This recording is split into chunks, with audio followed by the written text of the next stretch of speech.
오늘 찬양대 찬양 감사합니다. 마지막 포인트도 좋았어요. 오늘 미국에서 인디애나폴리스 관현악단에서 또 수석 바이올린으로서 수고한 우리 서별 자매가 또 하나님 앞에 찬양으로 영광을 돌려주셔서 감사합니다. 여러분, 사도 요한이 반모섬에서 이렇게 유배되었다가 그때 보았던 계시와 환상을 기록한 책이 바로 요한계시록입니다. 아시죠?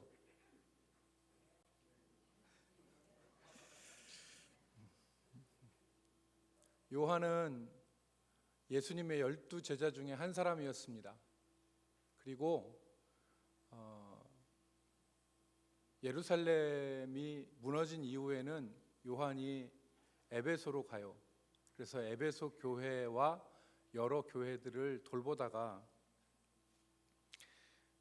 약 주후 95년 정도 됐을 때 도미티안이라고 하는 로마 황제 때 황제 숭배를 거부하고 그러다가 이제 이 요한이 90이 넘은 나이에 유배가 되어집니다.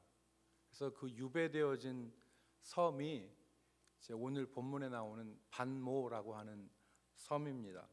여러분 지도를 보실 수 있으면은 그 지도에 보면 여러분 저기 보이십니까? 저기 지금 붉은 점으로 표시한 것이 반모라는 섬인데요. 여기가 이제 그리스입니다. 그리스고 여기가 아테네인데요. 지금 이쪽이 지금 오늘날 터키 쪽이에요. 터키 쪽이고 여기가 이제 그 에베소 정도고 여기가 밀레도 정도인데 에베소에서 남서쪽으로 약 90km, 밀레도에서 한 56km 정도 떨어진 곳에 있는 섬이 이 반모라는 섬입니다. 구글에서 제가 이렇게 찾아서 표시를 했는데요. 다음 페이지를 보시면 우리가 성경에서 보는 7 교회가 나옵니다. 이 섬이 반모섬인데 에베소, 서마나, 버가모, 두아드라, 빌라델피아, 라오디게아 이 7 교회 근처 오늘날 터키에 이제 접한 에게해에 있는 섬인데요. 터키가 저렇게 가까이 있음에도 불구하고 반모섬은 오늘날 그리스영입니다. 그리스 영토인데 그래서 그 다음 페이지를 보시면요. 지금 이게 반모섬을 확대한 것입니다. 여러분들이 구글 지도에 반모섬을 치셔서 확대를 하면 이렇게 나옵니다. 그래서 남북으로가 약 16km, 동서가 약 10km 정도 되고 전체 둘레가 한 60km 정도 되어지는 작은 섬인데 이 섬이 화산 폭발로에서 이루어졌습니다. 그래서 대부분 돌이에요.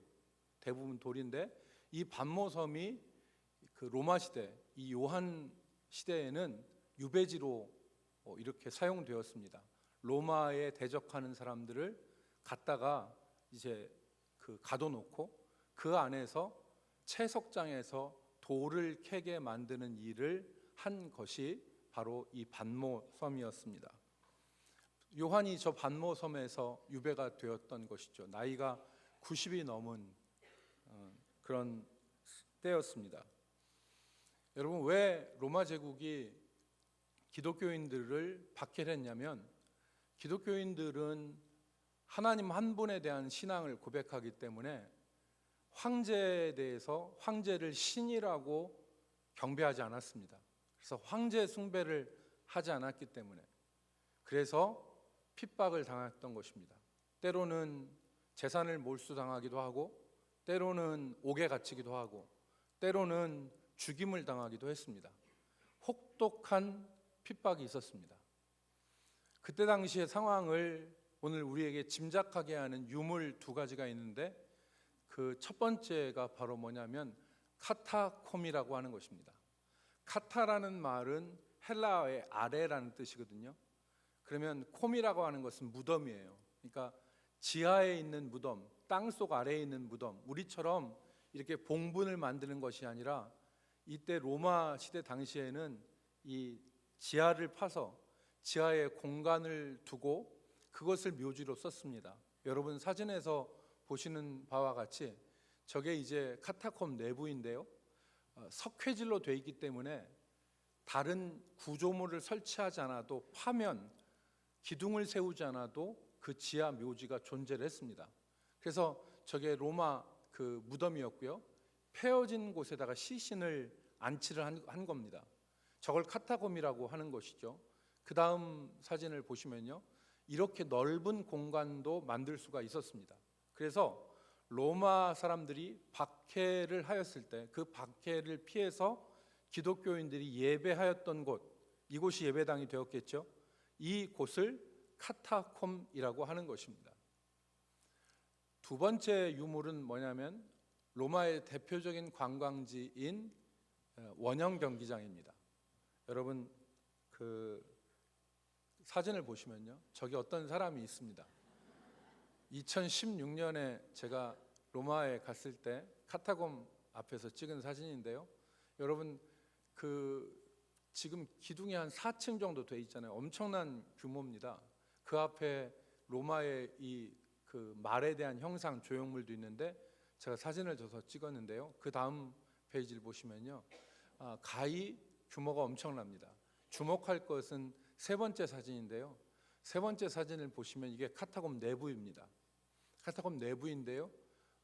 카타콤을 로마를 가시면 카타콤을 외부에서 그냥 쓱 한 바퀴 이렇게 돌고 나오는 그런 경우도 있지만 안을 봐야 됩니다. 안을. 카타콤 안에 보시면 여러분 이게 지금 여기 보이는 게 작은 게 사람들입니다. 사람들이고 여기도 사람들입니다. 그런데 가히 규모가 어느 정도인지 짐작이 가시죠. 그래서 여기가 지금 반 정도 덮인 곳이 카타콤의 바닥입니다.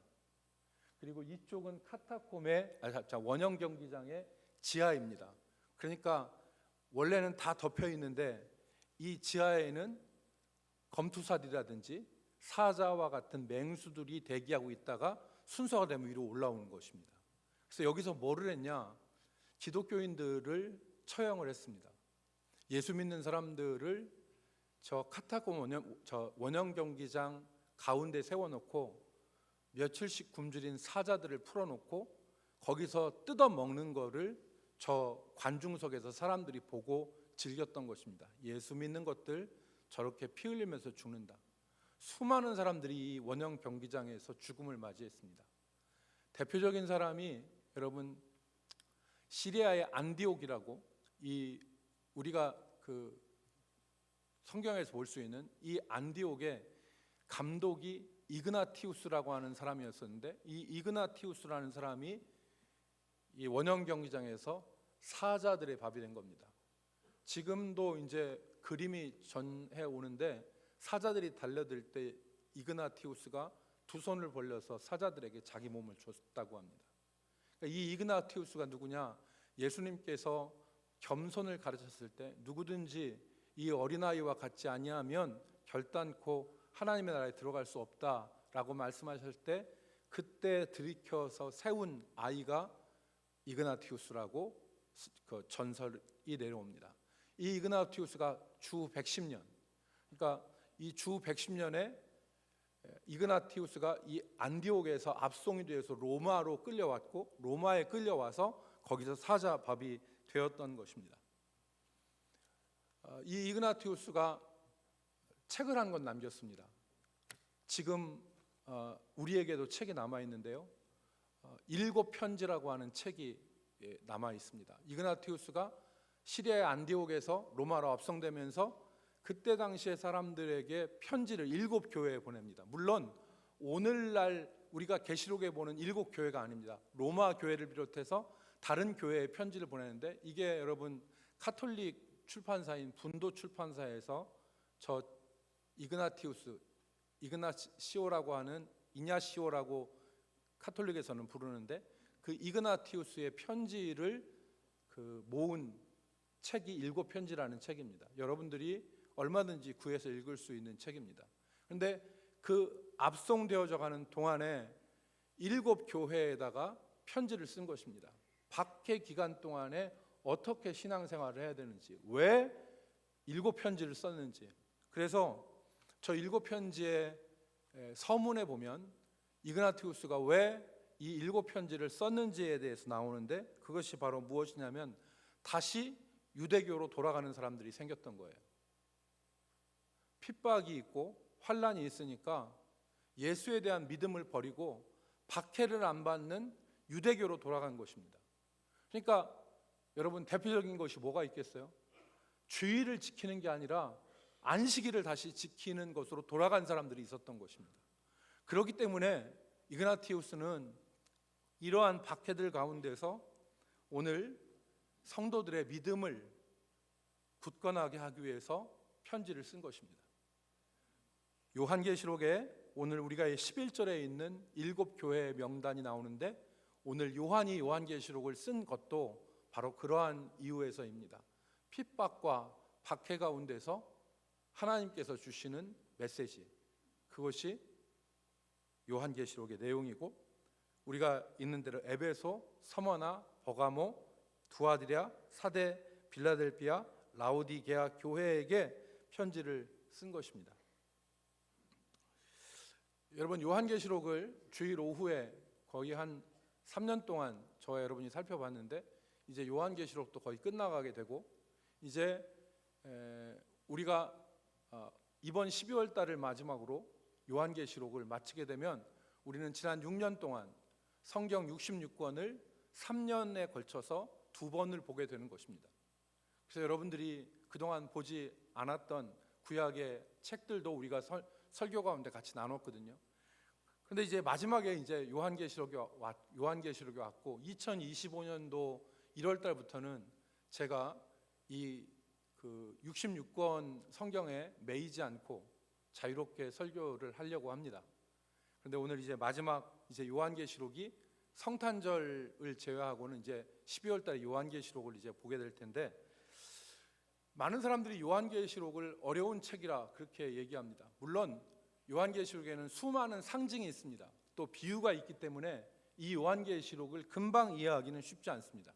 그럼에도 불구하고 요한계시록은 단순하고 분명합니다.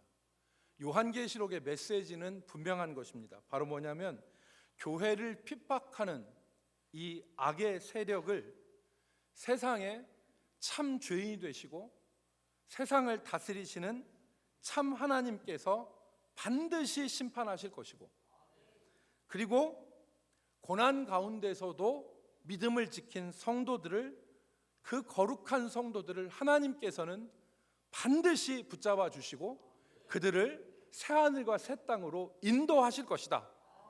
이게 바로 요한계시록의 메시지입니다. 요한계시록은 굉장히 어려운 책 같지만 요한계시록의 메시지는 딱 이겁니다. 하나님께서 악의 세력을 심판하시고 환난과 고난 가운데서도 믿음을 지킨 흰옷 입은 주의 백성들을 하나님께서는 반드시 지키셔서 그 눈에 눈물을 닦아주시고 다시 곡하는 것이나 애통하는 것이 없는 하나님의 나라로 인도하실 것이다. 이게 요한계시록의 메시지입니다. 그래서 요한계시록 여러분 22장까지가 있거든요. 근데 요한계시록 중간 부분에 보면 요한계시록의 핵심적인 메시지, 그러니까 이 요한이 하고자 하는 계시를 받은 것에 대한 3가지 메시지가 나와요. 그걸 한번 우리가 살펴보고 지나갈 건데요. 이걸 영원한 복음이라 그랬어요. 천사가 날아가면서 전한 모든 민족과 백성과 종족과 방언들에게 전할 영원한 복음이 3가지가 기록되어 있습니다. 그게 뭐냐면 14장, 요한계시록 14장 6절 말씀에 보면 이렇게 기록되어 있습니다. 또 보니 다른 천사가 공중에 날아가는데 땅에 거주하는 자들 곧 모든 민족과 종족과 방언과 백성에게 전할 뭐라고요? 영원한 복음을 가졌더라. 이게 영원한 복음이라는 거예요. 그런데 그게 뭐냐? 7절 말씀에 보니까 그가 큰 음성으로 이르되 하나님을 두려워하며 그의 영광을 돌리라. 이게 첫 번째 메시지예요. 모든 백성들이, 모든 이 시대를 살아가는 주의 성도들이 마음속에 간직하고 붙잡고 기억할 것은 하나님을 두려워하며 그에게 영광을 돌리라는 거예요. 그래서 밑줄 친 대로 하늘과 땅과 바다와 물들의 근원을 만드신 이를 경배하라. 이게 첫 번째 메시지입니다. 두 번째 메시지가 그 뒤를 따르는데 그건 뭐냐면 그 다음 보세요. 무너졌도다 무너졌도다 큰 성 바벨론이요. 바벨론이 무엇입니까? 하나님의 백성들을 신앙을 무너뜨리는 음녀 역할을 했던 이 바벨론은 반드시 무너진다. 1시간 안에 무너진다. 이 바벨론이 무너지는 것, 모든 나라에게 그의 음행으로 말미암아 진노의 포도주를 먹이던 이 바벨론은 무너진다. 세 번째 메시지가 무엇입니까? 10절에 9절 말씀, 또 다른 천사 곧 셋째가 그 뒤를 따라 큰 음성으로 이르되 만일 누구든지 짐승과 그 우상에게 경배하고 이마에나 손에 표를 받으면 그도 하나님의 진노의 포도주를 마시리니 그 진노의 잔에 섞인 것이 없이 부은 포도주라. 짐승과 그의 우상에게 경배하고 이마나 손에 짐승의 표를 받으면 그는 반드시 하나님의 진노의 대상이 되어진다. 그러므로 성도들이 제가 이걸 자세하게 설명하지 않아도 하나님께서 원하시는 것이 무엇인지를 여러분이 아실 것입니다. 그래서 12절로 13절 말씀에는 결론이 기록되어 있죠. 12절 13절 성도들의 인내가 여기 있나니 그들은 하나님의 계명과 예수에 대한 믿음을 지키는 자들이니라. 하나님의 계명과 예수에 대한 믿음을 지키며 살아라. 그래서 그들에게 약속된 것이 13절입니다. 또 내가 들으니 하늘에서 음성이 나서 이르되 기록하라. 지금 이후로 주 안에서 죽는 자들은 복이 있도다 하시매 성령이 이르시되 그러하도다. 그들이 수고를 그치고 쉬리니 이는 그들이 행한 일이 따름이라 하시더라. 그들이 행한 일이 무엇입니까? 하나님의 계명과 예수에 대한 믿음을 지키고 인내한 것입니다. 오늘 이러한 말씀을 요한계시록, 이것이 요한계시록의 핵심 메시지입니다. 그런데 이러한 요한계시록의 전체적인 메시지를 볼 때 우리가 오늘 읽은 이 말씀은 어떤 의미를 갖느냐? 전체적인 요한계시록의 이 전체적인 그 맥락 가운데서 오늘 메시지는 요한이 봤던 첫 번째 환상과 첫 번째 음성, 첫 번째 계시가 오늘 우리가 읽은 본문에서 시작이 되어집니다.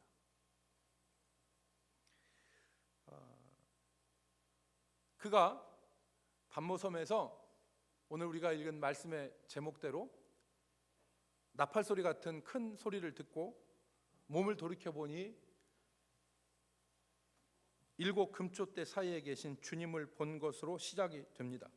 10절 말씀을 여러분 한번 다 같이 보실까요? 주의 날에 시작. 주의 날에 내가 성령의 감동이 되어 내 뒤에서 나는 나팔소리 같은 큰 음성을 들으니. 그래서 저는 오늘 여러분들과 한 말씀을 좀 주목하는데 저기 노란색으로 표시되어져 있는 말씀입니다. 주의 날에 내가 성령의 감동이 돼요. 이 말씀을 우리는 쉽게 지나쳐서 안 됩니다. 왜냐하면 주의 말씀에 감동이 되었기 때문에 오늘 요한은 주의 음성을 들을 수가 있었고 또 주의 거룩하신 모습을 볼 수가 있었습니다. 만약에 오늘 요한이 주의 성령에 감동되지 않았더라면 오늘 주의 음성도 주의 거룩하신 모습도 요한은 볼 수 없었을 것입니다. 그리고 이 한 구절, 주의 날에 내가 주의 성령이 감동이 되어라고 하는 이 한 구절이 뒤에 나오는 요한계시록 22장 전체를 다 걸립니다. 그러니까 이 주의 성령의 감동이 되어, 주의 날에 내가 주의 성령의 감동이 되어라는 말은 대단히 중요한 말입니다. 그래서 오늘 저는 남은 시간 여러분들과 함께 성령의 감동이 되어라고 하는 이 말씀의 뜻이 무엇인지를 살펴보고 오늘 우리의 삶에 적용해 보기를 원합니다. 그래서 성령의 감동이 되어라고 하는 말이 어떤 뜻인가를 우리가 생각해 보면 좋겠습니다. 성령의 감동이 됐다. 성령의 감동이 됐다는 말은 우리가 자주 사용하는 말이기도 합니다. 그죠? 성령의 감동이 돼. 성령의 감동으로 성령의 감동을 주옵소서. 우리가 많이 하는데 이 말씀이 어떤 말이냐면 성령의 감동이 되어라는 말은 어떤 황홀경이나 무아지경에 빠졌다는 말이기보다는 성령의 역사와 인도 가운데 있었다는 의미를 가지고 있습니다. 그래서 성령의 감동이 되어라는 말을 정확하게 우리가 해석하면 첫 번째로는 성령 안에 있었다는 말입니다. 같이 따라합시다. 성령의 감동이 되었다는 말은 성령 안에 있었다는 말씀이다.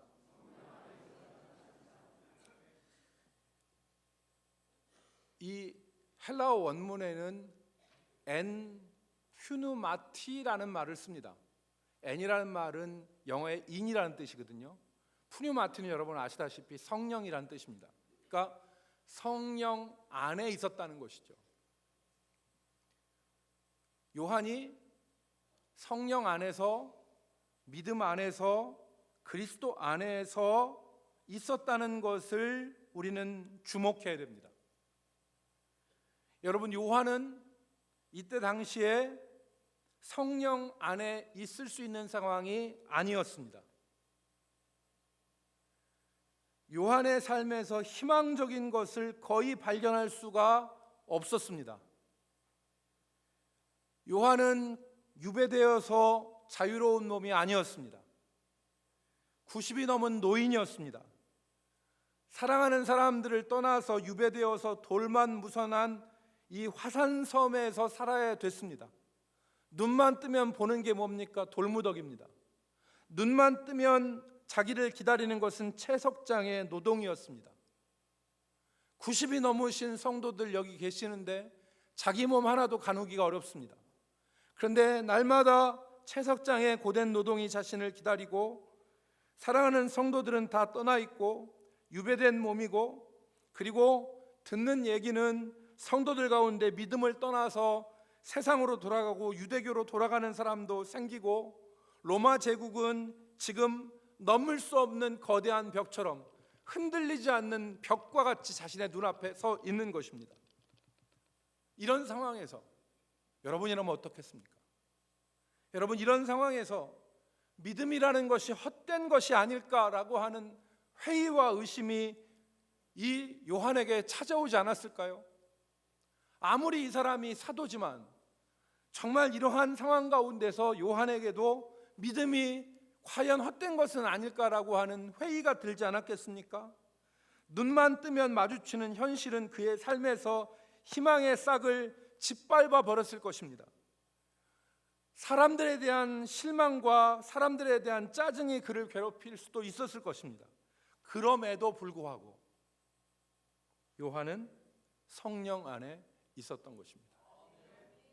저는 설교를 준비하다가 이 말씀을 몇 번이고 읽어봤더니 제 눈에 확 들어오는 게 성령 안에라는 말이더라고요. 성령에 감동되었다는 말은 성령 안에 있었다는 얘기입니다. 믿음 안에 있었다는 것이죠. 여러분, 오늘날 어떻습니까? 몸은 교회에 있는데 마음은 떠난, 믿음을 포기하고 성령을 떠나 그렇게 사는 성도들도 우리 가운데 있습니다. 그런데 요한은 그러지 않았다는 거예요. 성령을 떠난 사람은 육체적인 삶을 살아가는 것이죠. 육신의 생각과 육신의 원리대로 살아가는 것입니다. 몸은 교회 안에 있지만 속사람은 성령을 떠나서 그렇게 살아가는 것입니다. 세상 사람처럼 살아가는 것입니다. 여러 가지 실망하고 낙심하는 것들이 찾아올 때에 성령 안에 있지 못하고 세상으로 달려가는 것입니다. 그래서 세상 사람처럼 살아가는 것입니다. 세상의 원리와 세상의 방법과 세상의 체계에 의해서 살아가는 것이죠. 그러나 요한은 분명하게 성경은 얘기합니다. 성령 안에 있었다. 성령 안에 있었다. 여러분, 이 헬라어로, 죄송한데 헬라어로 성령의 감동이 되었다는 말을 에게노멘 엔 푸뉴마티라고 합니다. 에게네멘이라고 하는 말은 뭐냐면, 에게네멘이라는 말은 무엇이 되다, 그 영어의 비동사와 같은 것입니다. 그러니까 비동사인데 이게 그냥 내가 무엇이다가 아니라 무엇이 되다라는 말입니다. 그러니까 성령 안에서, 엔 푸뉴마티라고 하는 말은 성령 안에서 변화되어졌다라는 말이 바로 무슨 말이냐면 성령에 감동되어라는 뜻입니다. 그러니까 성령에 감동되는 것은 바로 어떤 것입니까? 성령 안에 있어야 가능한 것이죠. 성령 안에 있어야. 구약시대에 여러분 삼손은 이스라엘의 사사였고 하나님의 사람이었고 이스라엘을 인도해야 될 사람이었습니다. 그런데 우리가 사사기에서 바라본 삼손은 어떻습니까? 성령의 인도하심, 성령 안에 있는 삶이 아니라 육체적인 삶, 육체의 정욕대로 살아가는 사람이었죠. 그것이 성령을 떠난 것입니다. 살아가면서 우리가 신앙의 회의가 될 때도 있고, 믿음이 있지만 사람이 미울 때도 있고, 매사가 짜증날 때도 있고, 믿음의 삶이 힘겨워서 그 믿음의 짐을 벗어 던져버리고 싶은 때가 많습니다. 그런 때 우리가 생각해야 될 것이 바로 이 말씀입니다. 성령 안에. 성령 안에 있어야 성령의 감동을 경험할 수 있습니다. 성령 안에 있어야 성령의 역사를 경험할 수 있는 것입니다. 예수님께서 포도나무 비유에서 말씀하신 것처럼 가지가 포도나무에 붙어 있어야 열매를 맺을 수 있는 것입니다. 요한복음 15장 7절 말씀에 너희가 내 안에 있고, 여기 여러분 안에라는 말을 주목해서 보십시오. 너희가 내 안에 있고 내 안에 거하고 내 말이 너희 안에 거하면 무엇이든지 원하는 대로 구하라. 그리하면 이루리라. 여러분, 우리가 눈뜨고 바라보는 것이 90세 넘은 요한이 자고 일어나서 바라보는 채석장의 돌무더기고 아무런 희망이 없고, 그리고 싸워야 되는 영적인 상대는 너무나 완강하고 그리고 넘을 수 없는 벽처럼 느껴질 때, 오늘 그때 우리가 성령을 떠나지 말고 성령 안에 있는 우리 삶이 되기를 주의 이름으로 축복합니다. 두 번째, 성령의 감동은 성령의 다스리심을 받는 것입니다. 성령 안에 있으면서 성령의 감동은 성령의 다스리심, 성령의 역사를 받아들이는 것이 성령의 감동입니다. 특별히 내가 무엇을 하거나 내 육체와 내 육체의 욕망이 내 삶을 주관하게 하는 것이 아니라 성령이 나를 다스리시도록 하는 것이 성령의 감동이 되는 것입니다. 여러분, 요한계시록에서의 성령의 감동은 황홀경이나 무아지경을 의미하지 않습니다. 요한계시록에 성령이 요한을 감동했다는 말은 무엇이냐면 성령께서 요한을 다스리시도록 한 것을 의미합니다. 오늘 우리가 1장 10절의 말씀을 다시 한번 보겠습니다. 1장 10절의 말씀을 보면 주의 날에 내가 성령의 감동이 되어, 주의 날에 내가 성령의 감동이 되어. 여러분, 여기서 주의 날은 주님이 부활하신 날, 주님의 날, 그래서 성도들이 예배하던 날이 주의 날입니다. 그러니까 유배지에 전설에 의하면 사도 요한이 이 반모섬에서 한 동굴에서 이 계시를 받았다고 하는데, 오늘 사도 요한은 그 돌무더기에 있는 그 동굴 한 곳에서 주의 날을 기억했던 것입니다. 주님께 혼자 예배했던 것입니다. 아무도 없습니다. 찬양대도 없고 반주자도 없고 함께 예배하는 성도들도 없었는데 그 동굴 가운데서, 그 험난하고 초라한 그 가운데서 예배하면서 하나님 앞에 자신을 드렸던 것입니다. 그때 성령이 그에게 임하고 그 성령께서 요한을 다스리신 것입니다. 그게 성령이 감동되었다는 말입니다. 여러분, 여기서 우리는 예배의 본질을 알 수 있죠. 예배는 엄청난 인원이 모여서 웅장하고 장엄하게 드리는 예배가 아니라 할지라도 초라하고 그리고 혼자만 드리는 그런 예배라 할지라도 성삼위 하나님 자신 가운데서 온전히 높이고 자신을 하나님 앞에 온전히 드려서 영광과 찬송과 경배를 드리는 것이 예배입니다. 그 예배를 하나님 받으시는 거죠. 오늘 요한은 그 예배를 드렸다는 거예요. 오늘 주의 날에 요한이 이 계시의 동굴이라고 하는 이곳에서 하나님 앞에 자신을 성령 안에 있으면서 자신을 드렸더니 그 성령께서 요한에게 역사하셔서 요한을 변화시키신 것입니다. 이게 성령의 감동되어라는 말입니다. 오늘 이 역사가 우리 가운데 있기를 주의 이름으로 축복합니다. 오늘 우리가 성령 안에 있고 성령께서 우리를 다스리셔서 우리가 성령의 역사대로 변화되어지는 것, 이것이 성령의 감동되어라는 뜻입니다. 이 성령의 감동의 역사가 저와 여러분 삶 가운데 있기를 주의 이름으로 축복합니다. 두 번째로 성령의 감동으로 일어나는 일은 어떤 것인가? 본문이 세 가지를 말씀합니다. 요한이 주의 날에 성령의 감동이 되었더니 세 가지 일이 일어났습니다. 오늘 우리 삶에도 우리가 성령의 감동이 되면 이 세 가지 일이 일어납니다. 첫 번째로는 요한은 주의 음성을 들었습니다. 요한은 성령의 감동하실 때에 그의 뒤편에서 나팔 소리와 같은 큰 소리를 들었는데 그 소리가 누구의 소리였습니까? 주님의 소리였습니다. 주님의 음성이었습니다. 만일 요한이 성령의 감동이 되지 못했다면 이 소리를 못 들었을 것입니다. 근데 성령의 감동이 된 요한은 이 소리를 들었습니다. 여러분, 사람은 환경의 동물이고 그리고 사람은 자기가 들은 대로 말하게 되어 있습니다. 그래서 듣는 것이 중요합니다. 여러분, 눈을 뜨면 악한 소리, 나쁜 소리, 절망적인 소리만 듣는다면 그 사람 마음속에는 이 악한 소리, 절망적인 소리, 나쁜 소리가 쌓일 것이고 그 사람이 입을 열어서 말할 때도 이 소리가 나오게 되어 있습니다. 여러분, 우리가 자녀들이나 주변에 있는 사람들을 축복해야 되는 이유가 여기에 있습니다. 우리 가운데 그런 분은 없지만 우리가 만약에 자녀들한테 이 썩을 놈, 빌어먹을 놈, 죽일 놈, 못난 놈 이런 소리를 우리가 자녀들한테 한다고 해보세요.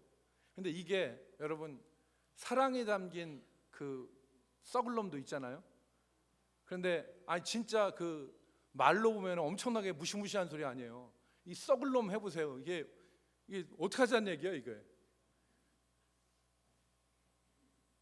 만약에 그런데 진짜 여러분 악한 감정을 가지고 여러분에 있는 도끼를 품으면서 썩을 놈, 죽일 놈, 못난 놈, 빌어먹을 놈 이런 소리를 해본다고 하세요. 그 아이가 제대로 크겠습니까?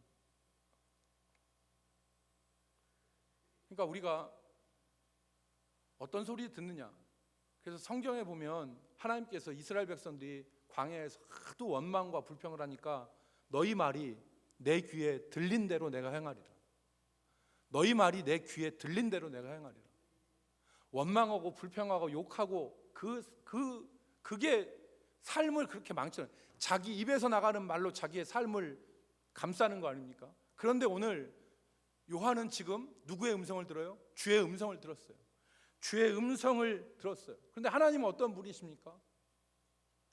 우리에게 미래와 소망을 말씀하시고, 우리가 지난 새벽 기도의 말씀을 살펴본 것처럼 소심하고 용기 없는 이 기드온에게 큰 용사여라고 말씀하시는 분이 바로 여호와 하나님 아닙니까? 그래서 다윗이 시편 143편에서 하나님 앞에 기도하지 않았습니까? 시편 143편 8절 말씀에 아침에 나로 하여금 주의 인자한 말씀을 듣게 하소서. 내가 주를 의뢰함이니이다. 아침에 나로 주의 인자한 말씀을 듣게 하소서. 또 내가 다닐 길을 알게 하소서. 내 영혼을 주께 드림이니이다. 오늘 주의 말씀을 듣는 사람이 복된 사람입니다. 우리가 성령 안에 있고 성령의 지배를 받으면 주의 음성을 듣습니다. 절망적인 세상, 권고한 세상, 힘든 세상 가운데서 우리가 소망을 가질 수 있고 그 현실을 이길 수 있는 음성을 어디에서 들을 수 있습니까? 주의 음성밖에는 길이 없습니다. 오늘 우리 속사람에게서 주의 음성을 듣는 귀한 역사가 있기를 주의 이름으로 축복합니다. 두 번째, 거룩하신 주님을 뵐 수 있습니다.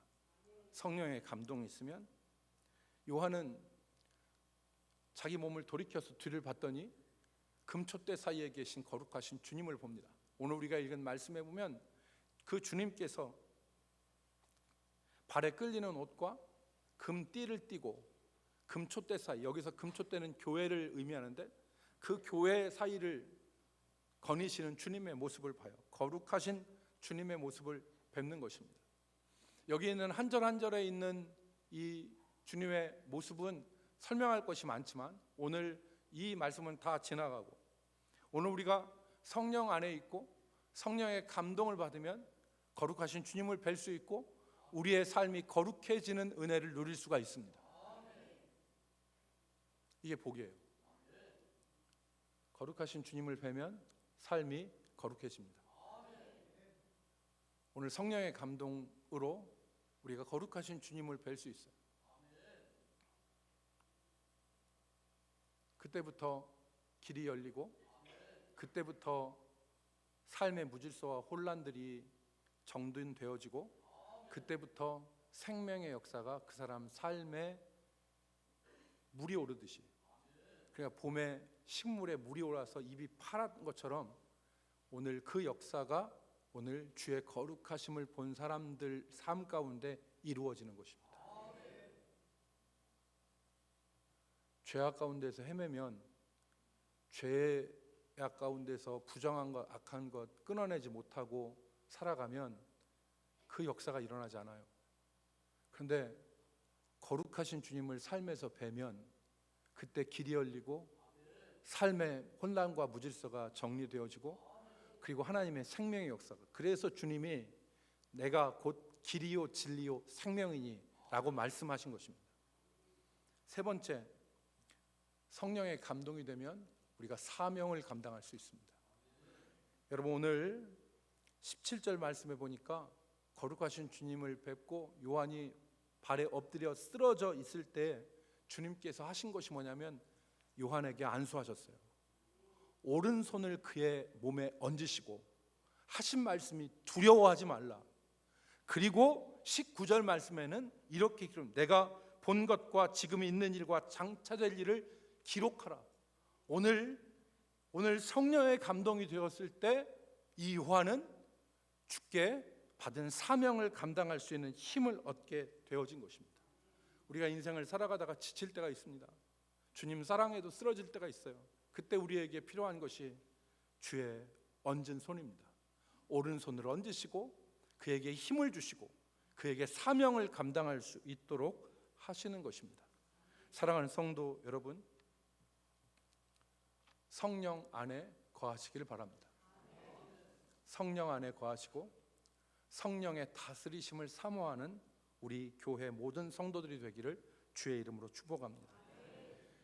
유배지의 척박한 상황과 낙심과 절망의 현실 앞에서 요한은 좌절하지 않고 주의 날에 예배하는 중에 성령의 감동하심으로 새 힘을 얻고 주의 사명을 감당할 수가 있었습니다. 그래서 자신뿐만 아니라 오고 오는 세대의 성도들에게 희망을 주고 용기를 주는 말씀을 기록한 것을 우리가 기억하기를 바랍니다. 우리 대전남북교회 모든 성도들이 성령 안에서 성령의 다스리심을 사모하여 이러한 역사로 살아가기를 주의 이름으로 축복합니다. 기도하겠습니다. 거룩하신 주님, 믿음에서 떠나지 않게 하시고 성령의 다스리심과 성령 안에 있음으로 말미암아 주의 모습을 뵙고 주의 음성을 듣고